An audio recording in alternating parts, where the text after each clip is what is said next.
Carlos, buenos días. Un placer enorme tenerte aquí y compartir contigo una reflexión sobre mucho de lo que ha sido el tema central de las ponencias a lo largo de este congreso y de todos los que se están celebrando, porque yo creo que no he asistido a ningún otro congreso donde la inteligencia artificial no se haya convertido en uno de los ejes fundamentales de cualquier debate.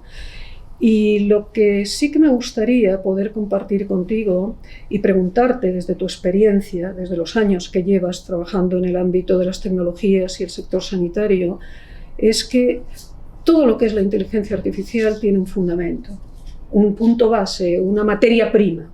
Y esa materia prima a través de la cual arranca una tecnología que existe, que está desarrollada, esa tecnología básica se llama el dato. Conocedores de la situación del sistema sanitario, sabemos que enfrentamos un desafío, cuanto menos, en cómo garantizamos la calidad de los datos, de la información clínica y de la documentación clínica, sabiendo que el proceso asistencial es una cadena de toma de decisiones basadas en un registro de tensión, en una opinión clínica, en una semántica clínica, en unos diccionarios que no sabemos si tenemos o no tenemos. Carlos, ¿cuál es tu visión? ¿En qué situación estamos y cuál es el contexto? ¿Cómo se está abordando esto en estos momentos? ¿Y dónde crees que debíamos de poner el énfasis para asegurarnos que la inteligencia artificial, en lo que quiera que sea su desarrollo en el sector, aporta un valor real y fiable a lo que es la toma de decisiones clínicas? Muy bien. Primero, muchas gracias, Lola, por darme un rato y compartir reflexiones aquí contigo. A ver, yo creo que la inteligencia artificial, a diferencia de otros sectores en salud, requiere de un uso secundario de los datos y un uso primario, y que está perfectamente diferenciado entre uso primero y uso secundario. ¿Y por qué en sanidad es más difícil? La calidad del dato tiene un impacto crucial. Primero, porque nosotros, cuando nuestros sistemas se diseñan y se han implantado para que sean los datos que registran nuestros profesionales sean interpretados. Exacto. O sea, es el profesional que interpreta. Después, lo que queremos es que una máquina con un software interprete, cuando estos no interpretan, estos ejecutan. Entonces, cuando ejecutarán sobre los datos que no tienen interpretación alguna. Y aquí es donde nos encontramos ahora el problema. Nos encontramos un problema porque tenemos que ser capaces de preparar conjuntos de datos que puedan ser ejecutados por un software. Y eso requiere de un nivel de formalización y de calidad que en su registro no lo hemos aplicado. Y ese es uno de los grandes retos que tenemos.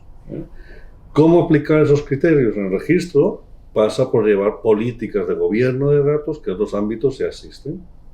Si nosotros cogemos esas políticas de gobierno de datos, de los ámbitos que llevamos en salud, nos encontramos que nosotros llevamos hace mucho tiempo gobernando datos. ¿Por qué? Porque tenemos un marco que también legal, claro, que es la documentación clínica, la historia clínica, pero eso sobre los sistemas del 2023 no nos sirve.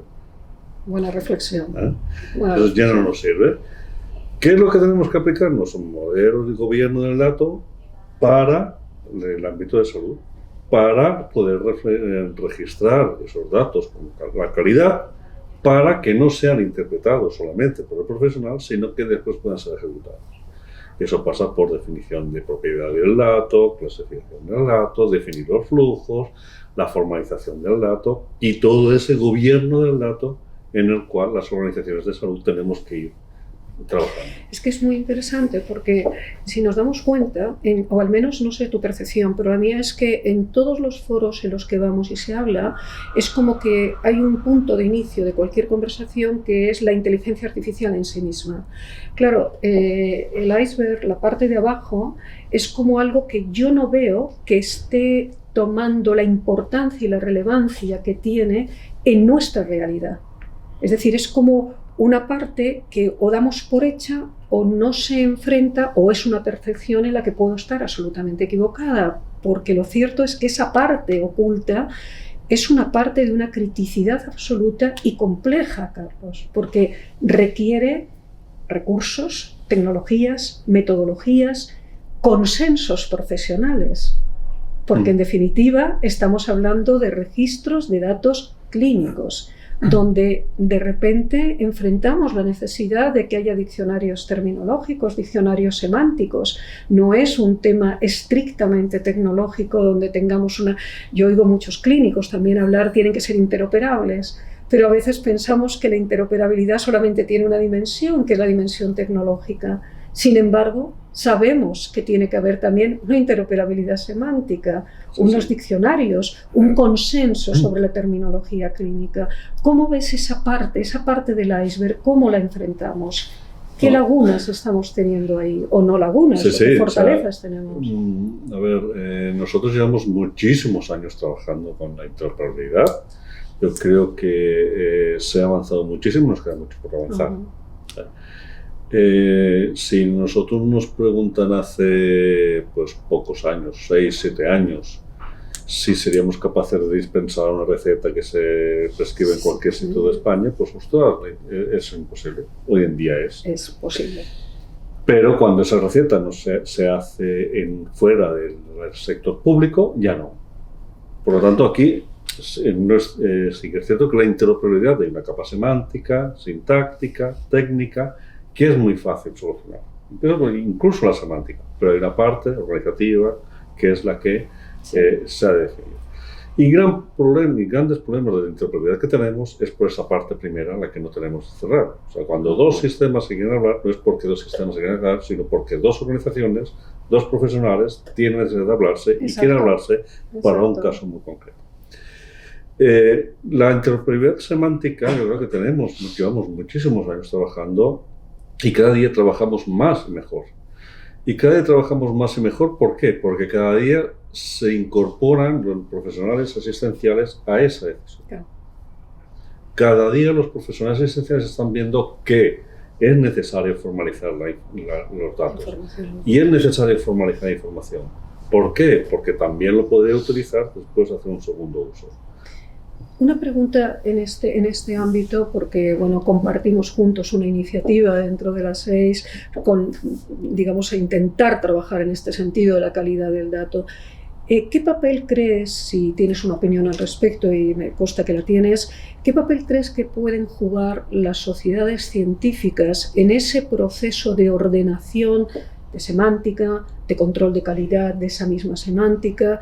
Y sobre todo porque ese consenso nos llevaría o sería también un punto muy interesante para disminuir la variabilidad clínica, que es un tema que en sí mismo, al margen de la tecnología, es un tema que tenemos presente los profesionales sanitarios.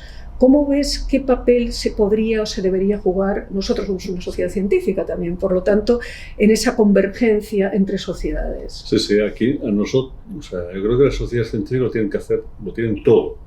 Y gran parte de la responsabilidad, porque es la formalización de los conceptos clínicos, la formalización les toca a ellos.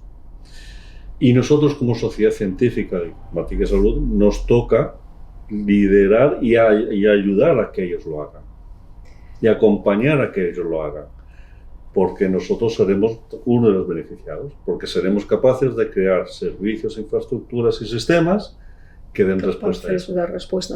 Bueno, ha sido un enorme placer, como siempre, hablar contigo de este tema y bueno, esperemos que entre las distintas sociedades consigamos aportar algo de valor en este momento que parece que tenemos una oportunidad interesante de dar un salto cualitativo en este tema. Muchísimas gracias. Gracias a ti.